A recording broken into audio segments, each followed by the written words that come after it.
Di sebuah kerajaan megah yang terletak di tengah-tengah padang pasir, Raja Harun ar-Rasyid sedang duduk di atas singgasananya yang terbuat dari emas murni, gading gajah, dan bulu merak import dari hutan tropis. Hari itu ia tampak sangat bosan, hingga ia memerintahkan seluruh dayang untuk menari sambil berdiri di atas kendi berisi air, berharap bisa tertawa. Tapi tetap saja, hatinya tetap gersang. "Aku butuh sesuatu yang mengguncang," teriak sang raja. Tak lama kemudian, seorang utusan dari kerajaan barat datang. Ia mengenakan jubah ungu panjang, rambut disisir licin ke belakang, dan membawa segulung surat besar bersegel lilin emas.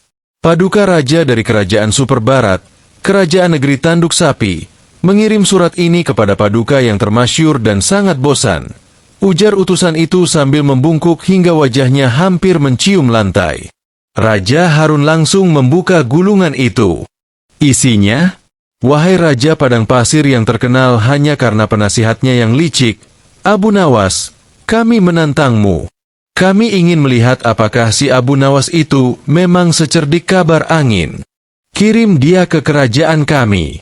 Jika dia berhasil menjawab 3 teka-teki dan menyelesaikan 2 misi tak masuk akal kami, maka kami akan mengaku kalah dan memberikan 1 peta menuju Gunung Berlian yang hanya diketahui oleh bangsa barat. Tapi kalau gagal, dia harus tinggal di kandang unta sampai kiamat." Mata Raja Harun langsung berbinar seperti lampu minyak baru disulut. "Panggil Abu Nawas. Sekarang juga. Wahahaha. Ini pasti akan sangat menyenangkan." Abu Nawas yang sedang tidur pulas di atas atap rumahnya diseret langsung ke istana oleh 2 pengawal gemuk. "Waktu tidur adalah waktu paling suci," gerutu Abu Nawas sambil menyisir jenggotnya yang miring. Setelah membaca surat tantangan, Abu Nawas menggaruk kepala. "Mereka ingin saya membuat waktu mundur? Raja, apakah mereka benar-benar waras atau hanya terlalu sering makan keju basi?" "Itu masalahmu," kata Raja. "Jika kau berhasil, aku akan memberimu 30 kambing gemuk dan 1 kuda beraksen Inggris. Tapi kalau gagal, yah, kau tahu nasibnya." Abu Nawas hanya tersenyum. Keesokan harinya, ia datang ke istana barat dengan sebuah jam matahari yang dibuat dari piring makan, sendok panjang, dan 1 pot bunga. "Lihatlah, ini alat pemundurlah waktu," katanya. Semua penasihat barat memicingkan mata. Bagaimana alat ini bekerja? Abu Nawas meletakkannya di halaman istana. Ia menaruh pot bunga di depan piring sehingga bayangan sendok berpindah arah. Nah, lihat, bayangannya mundur. Waktu sudah mundur. Para ilmuwan barat menggelengkan kepala. Tapi sang Raja Barat tertawa terbahak-bahak. Dia benar-benar sinting. Tapi jawabannya cerdas. Tantangan pertama, lulus. Tantangan kedua, membuat sungai mengalir dari gurun keju ke istana. Kerajaan kami terkenal dengan gurun keju mozzarella. Tapi sungainya kering. Buatlah keju itu mengalir seperti sungai, kata Raja Barat. Abu Nawas kali ini mengangguk tenang. Ia meminta 100 ember, 50 keledai, dan 1 orkestra penghibur. Untuk apa orkestra? Tanya sang Raja Barat. Untuk mengalihkan perhatianmu dari keajaiban ilmiah yang akan kuperlihatkan, jawab Abu Nawas. Lalu, ia mencairkan keju-keju dari gurun menggunakan alat pemanas dari logam yang dipasang di bawah tanah. Ia kerahkan para keledai membawa ember-ember keju cair sambil diiringi musik waltz padang pasir. Saking uniknya, para warga barat malah ikut menari, sementara sungai keju pun mengalir deras menuju taman istana. Ini gila. Tapi, gila yang jenius, seru Raja Barat. Tantangan selanjutnya adalah teka-teki kedua yang jauh lebih membingungkan. Bawalah bayangan seseorang ke hadapanku. Tapi ingat, tanpa orangnya. Jika kamu membawa orangnya, maka gagal. Para cendekiawan barat bahkan sudah menyerah. Tapi Abu Nawas hanya tertawa sambil menyalakan lilin. Keesokan harinya, ia membawa sebuah layar putih besar ke depan raja. Di belakang layar, ada sebuah lilin menyala dan sebuah patung kayu kecil menyerupai manusia. Lihat, bayangannya bergerak, tapi orangnya tak pernah ada. Itu patung. Maka aku membawa bayangan tanpa orangnya. Para ahli sihir barat nyaris pingsan. Dia ini jin yang bersekolah di Fakultas Hukum Logika, kata mereka sambil tepuk tangan. Raja dari negeri barat mengangkat alisnya tinggi-tinggi. Ia berdiri, memegang tongkat emas berbentuk tanduk sapi, lalu berkata, "Teka-teki terakhir, wahai Abu Nawas. Bawalah padaku suara tanpa bunyi." Seluruh aula istana langsung senyap. Para ahli fisika mengeluarkan buku. Ahli sastra mulai menulis puisi.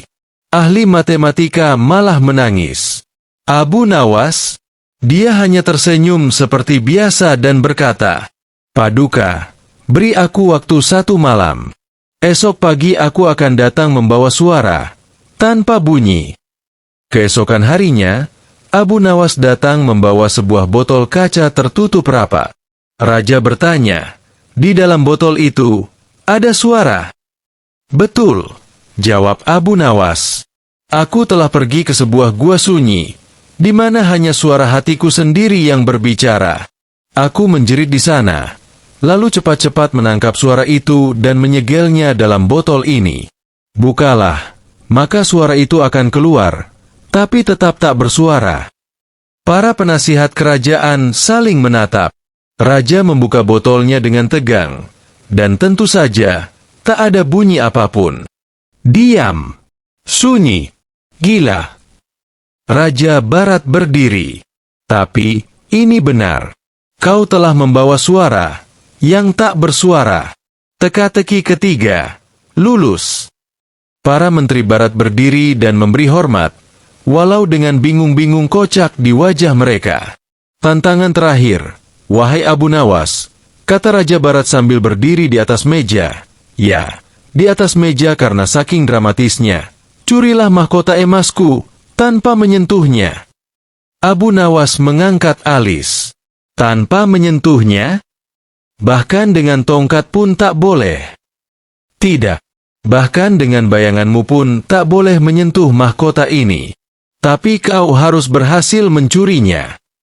Semua penonton di aula tertawa, mengira Abu Nawas akhirnya akan keok. Tapi si licik dari padang pasir itu hanya meminta sebuah cermin besar dan tirai kain hitam. "Wahai Raja, berdirilah di depan cermin, dan lihatlah pantulan dirimu," kata Abu Nawas. Raja pun berdiri. Cermin memperlihatkan bayangan dirinya dengan mahkota megah di atas kepala. Abu Nawas segera menutup cermin itu dengan kain hitam, lalu berkata, "Sekarang, mahkota Anda telah hilang dari dunia pantulan. Aku telah mencurinya, tanpa menyentuhnya." Seluruh istana mendadak diam, lalu meledak dalam tawa dan tepuk tangan. Dia ini, penyihir logika, dewa retorika, raja tipu muslihat. Abu Nawas jadi duta besar kelicikan. Karena berhasil menjawab semua teka-teki dan menyelesaikan semua misi, Raja Barat pun mengangkat Abu Nawas sebagai duta besar kelicikan internasional dan kepala Akademi Humor Filsuf Dunia Barat.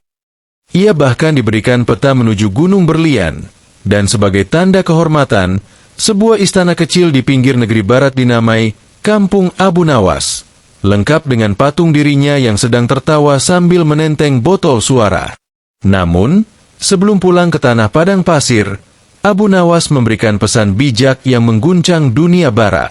"Wahai kalian, teka-teki bukan hanya untuk menjebak, tapi juga untuk mengingatkan bahwa dunia terlalu serius untuk tak ditertawakan."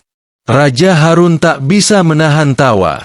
Sesampainya Abu Nawas kembali ke istana padang pasir, Raja Harun menyambutnya dengan tarian putar ular-ular, tarian istana yang sangat tidak masuk akal, dan berkata, "Suatu hari, terdengarlah kabar gempar dari wilayah barat kerajaan.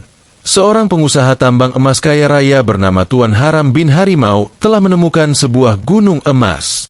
Ya, bukan sekadar tambang biasa, tetapi gunung yang hampir seluruhnya terdiri dari logam mulia berkilauan. Namun, yang menjadi masalah bukanlah emasnya, melainkan keserakahan Tuan Haram. Ia mengebor, menambang, dan meracuni tanah tanpa izin, bahkan menjarah mata air rakyat yang satu-satunya menjadi sumber kehidupan di wilayah gurun itu.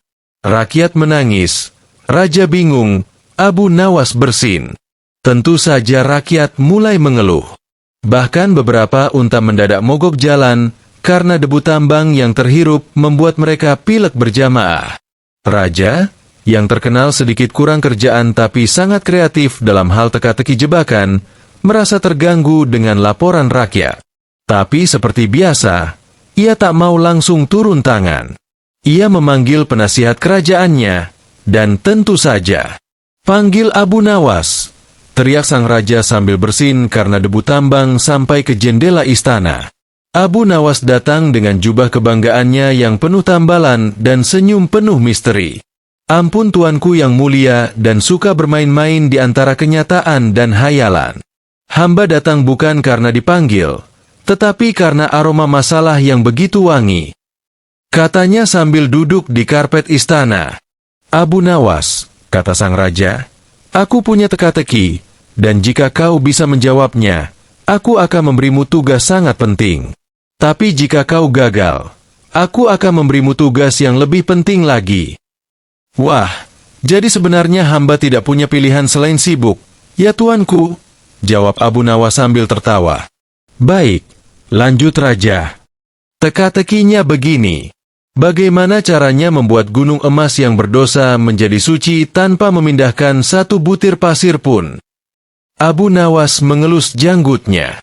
"Wah, ini teka-teki apa peribahasa jadul ya? Hamba butuh 1 malam, 1 teko teh, dan 1 piring kacang untuk merenung." Raja setuju. Maka mulailah perjalanan Abu Nawas menyelidiki tambang emas yang membuat satu kerajaan gatal-gatal karena debunya. Menyamar jadi tukang batu. Keesokan harinya, Abu Nawas menyamar jadi tukang batu bernama Abu Zamzam, lengkap dengan cambuk palsu dan hidung palsu dari kertas papirus. Ia masuk ke area tambang, pura-pura mencari kerja. "Kerja apa kamu bisa?" bentak mandor tambang. "Hamba spesialis ngasih nama batu," kata Abu Zamzam. Mandor heran. "Maksudnya?" "Batu ini namanya batu begajulan, ini batu penasaran, dan ini batu mantan karena keras kepala dan susah dilupakan." Karena kelucuannya, ia diterima bekerja. Tapi di malam hari, Abu Nawas mencatat semua kejanggalan. Emas diambil tanpa pajak. Air rakyat dialihkan. Para pekerja dipaksa kerja pakai lagu motivasi yang berisi suara Tuan Haram menyanyi. Tentu semua itu tidak halal. Kembali ke istana. Jawaban teka-teki. Keesokan harinya, Abu Nawas kembali ke istana dan menghadap raja. "Tuanku yang terhormat dan penuh teka-teki, jawaban atas pertanyaan Anda adalah, dengan menyucikan yang berdosa melalui keadilan yang cerdas, bukan pemindahan yang sembrono." Raja melongo. Itu terdengar seperti kutipan buku motivasi Abu Nawas. "Iya tuanku, tapi maksudnya, biarkan gunung itu tetap di sana. Tapi kita bersihkan perbuatan dosanya, dan orang yang berdosa, yakni pengusahanya, harus diberi pelajaran. Tentu dengan cara yang jenaka dan tak terlupakan." Raja mengangguk. "Lanjutkan. Aku suka arahmu. Tapi aku ingin kau menyelesaikannya dengan satu syarat." "Apa itu, tuanku?" "Kau harus membuat Tuan Haram mengaku bersalah tanpa merasa malu, dan tanpa menyadari bahwa dia mengaku." "Bisa." Abu Nawas tertawa keras, sampai unta penjaga istana pun ikut tertawa. "Kalau begitu, izinkan hamba mengatur pertunjukan." Setelah mendapatkan restu dari raja, Abu Nawas mulai menyiapkan rencana besar. Ia tidak hanya ingin membuat Tuan Haram mengaku bersalah tanpa merasa bersalah, tapi juga membuat seluruh kerajaan menertawakan kebodohan keserakahannya, secara halus dan penuh gaya. Abu Nawas membuat pengumuman di seluruh kerajaan. Dalam rangka merayakan Gunung Emas Keramat, diadakan festival emas palsu. Barang siapa membawa emas yang paling tidak berharga, akan diberi hadiah besar oleh raja. Rakyat bingung, tapi penasaran. Apa maksudnya emas palsu dikasih hadiah? Sementara itu, Tuan Haram bin Harimau mendengar kabar itu dan tertawa. Emas palsu? Mereka tak tahu betapa berharganya tambangku. Aku akan bawa segunung emasku dan membuktikan siapa paling kaya. Namun Abu Nawas justru menyebar rumor. Emas Tuan Haram katanya asli, tapi bisa jadi emas palsu buatan jin gurun loh. Rumor itu menyebar lebih cepat dari unta lapar.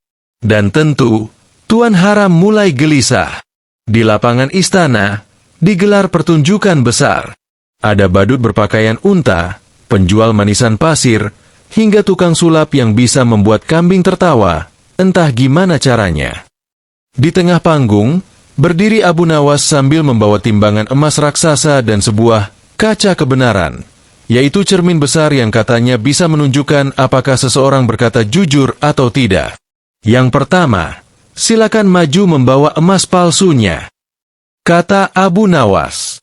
Seorang kakek membawa koin kuning dari panci tua. Seorang ibu membawa anting emas yang ternyata terbuat dari biji jagung.